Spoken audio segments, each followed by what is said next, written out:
Love it. Sandra, right? I'm so glad to see you here. Here. So glad that you could make it, man. We're going to have an incredible time.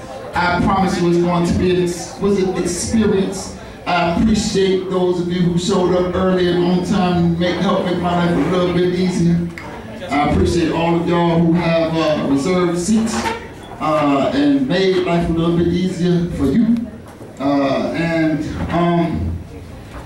For everybody who has not yet acquired a seat or did not, reserve a seat. I like gambling. I gamble. Anybody clap it up if you're a gambler? Should be more people there. All people standing should be clapping.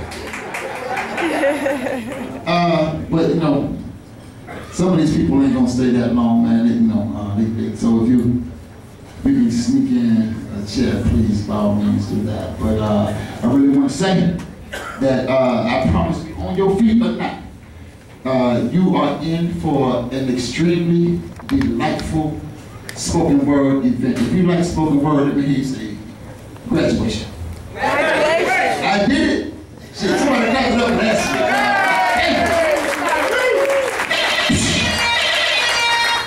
Oh yeah, DJ, cut the music. Gotta say it. This one-time classmate and now alumni mate. Y'all clap it up for my man DJ Zay. He graduated too. DJ, cut the music. Also gotta say, we went over in the same class, he out of my league, but he also graduated in 2016. Y'all see him on stage too, my man, Spoken X. Y'all clap up for Spoken. Young brothers doing their thing. I see some of y'all not clapping. I'm gonna take it right now. If you ain't clapping, you hating, and hating don't look good on you. Hating don't look good on you. Alright, this is straight up poetry. All you gotta do in life is be straight up. And every time I have the opportunity to create a spoken word experience for you, I do my best. And if you have never experienced it before, you are about to see what the best looks like. So we got my man Ed Mabry. The first time I met Ed was in 2003 in Washington, D.C. at the National Poetry Slam. When they called him to the stage, they said that the brother has the voice of God. I ain't never heard God speak, but I can imagine that he sounds something like Ed Mabry. So we got Ed coming. We also have, like I said, my brother Spoken X, man, who did his thing through many, to keep using religious references, but through many toils and snares, he has already come. And man, made that graduation thing happen, so y'all gonna hear from him, hear his tremendous story and his amazing art. And you're also going to hear from Sam, a brilliant young spoken word artist who blazed the stages at Southern Fried this year and doing her thing throughout the city. And a newcomer in my mind, now I don't know, maybe she's been keeping secrets, but in my mind, a newcomer to the spoken word scene. A very, very delightful person. If you like nice people, clap your hands, please. So the clapping that I'm asking you to do is to get you warmed up. I see some of y'all got your hands on your face, your hands on your phone. And let me tell you, I ain't scared of you at all, because most of y'all done paid to get in here. And I talk about you. And you might not come back because I talked about you. But yeah, all I ask is that you clap. And you just want to sit there and look like a bump on a log. And that's the nicest description you get tonight. Then I'm liable to talk about you. And hope that you take it in love. So, one more time, we're going to get to this clapping calisthenics. If you like nice people, clap your hands.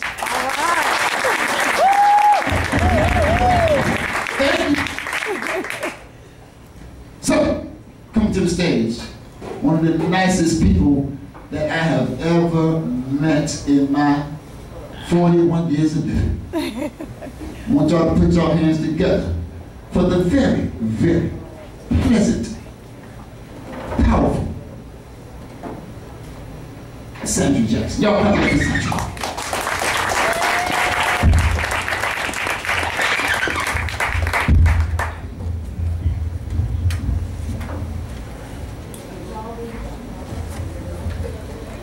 Was almost bamboozled while feeling low fueled and all pumps seemed to be closed. Was feeling frustrated while being dictated just how my life should flow. See, my closed captions just wasn't matching real-time events and occurrences.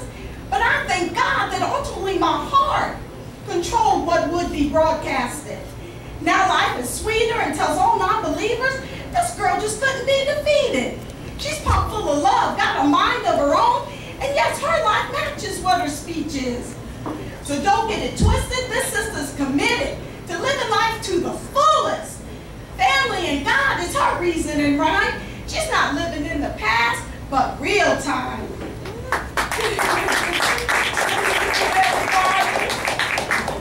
I'm a newcomer. My name is Sandra Jackson from Lakeland, Florida.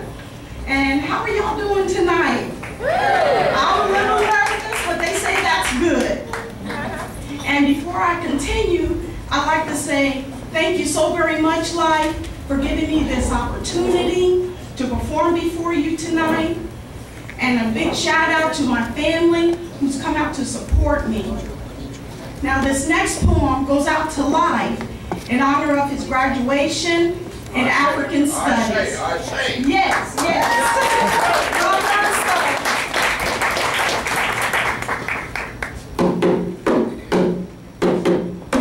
Africa flows richly through my veins. Mighty black warriors, kings and queens. Now listen to the beat of the African drums, compelling and chanting.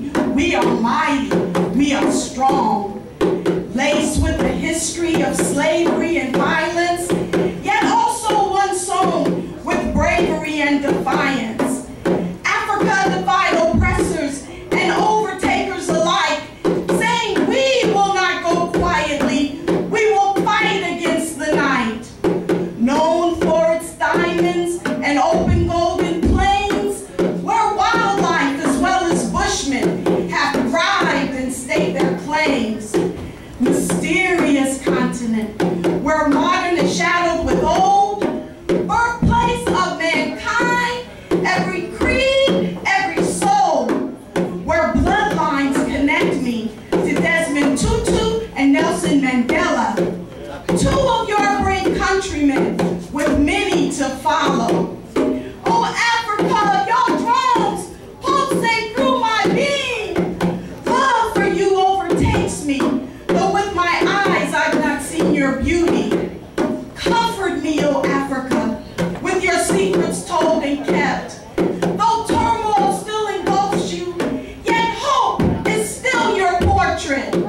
So let us all listen to the beat of the African drums, compelling and chanting, you're my daughters, you're my sons. Compelling and chanting, you're my daughters, you're my sons. My son, Mike Jackson.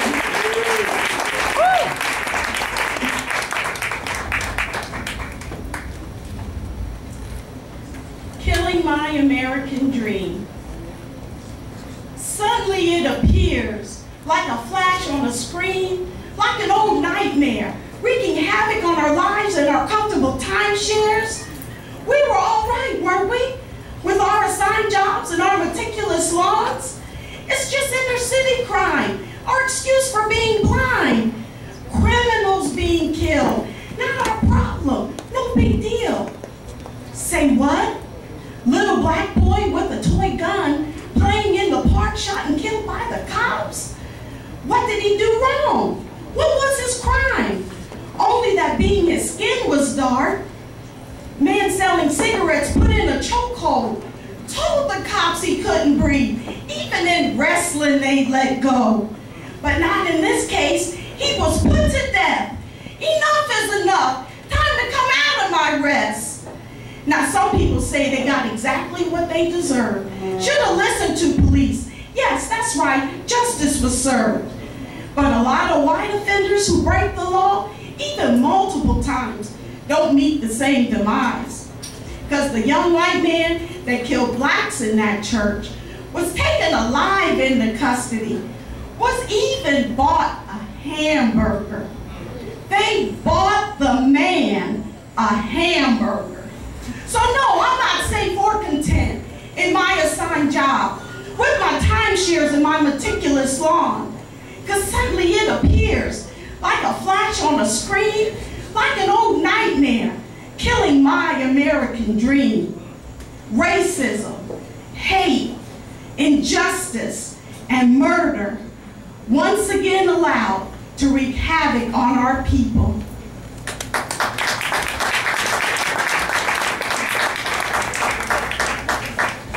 Hereditary.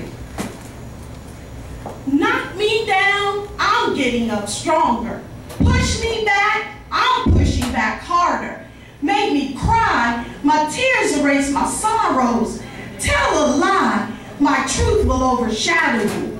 Grew up a little black girl in this world, nothing ever given, everything earned. Mama worked hard to keep us fed. Didn't believe in Santa, too smart for nonsense. I've experienced prejudice, hate, and love, yet maintain a heart that's open and strong. Hereditary traits which give me power. You best know I'm Mildred Lawson's daughter. So knock me down, I'm getting up stronger. Push me back, I'm pushing back harder. Make me cry, my tears erase my sorrows. Tell a lie, my truth will overshadow you. Godly inherited, godly inspired, no weapon formed against me shall ever prosper. And for my last poem, we know the presidential election's coming up, and this poem is called Do Something Now. Some people nowadays talk a whole lot of smack, saying they wouldn't have tolerated slavery like that. They would have confronted the white slave owners. They called Kunta Kinte and never